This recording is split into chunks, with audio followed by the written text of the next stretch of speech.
New at 5, the new revised social studies standards are looking like they will be in Oklahoma schools by this coming fall. We've brought you coverage of these standards and some of the controversy around the changes, including usage of the Bible in public schools. Fox 23's Devin Lyon joins us live in studio after talking to the state superintendent about this. And Devin, it sounds like these standards will get approved based on a technicality. That's right, Shay, and this technicality is not an abnormal one. To put it plainly, the state legislature does not have the time to look at these standards. And by the legislature taking no action, it automatically approves them without the need for the governor's signature, but they're not fully approved yet.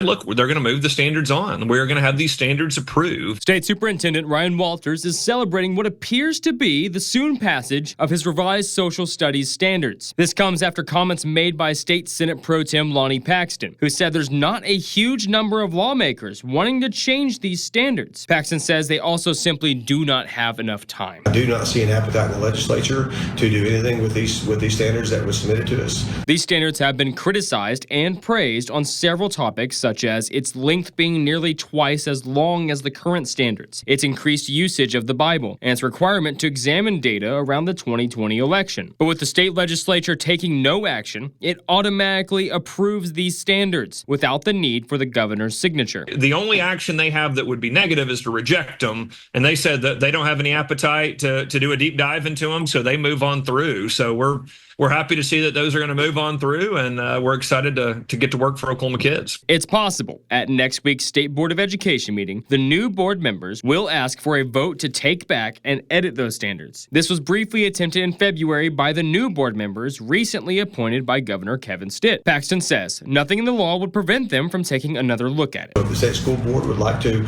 take this on again, they are more than welcome to. There's nothing in statute that would prevent that from happening. The games that these board members are playing are coming to an end. And look, I'm going to continue to fight that, and it's just really unfortunate that Governor Stitt is trying to undermine every aspect of education reform right now in the state.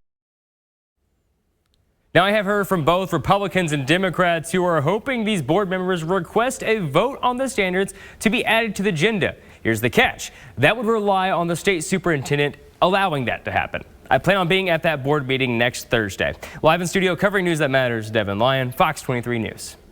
What the training for teachers would look like is something that's in the works right now by the State Board of Education. If there is no action to the standards by late May, they will be added to every social studies classroom in the state.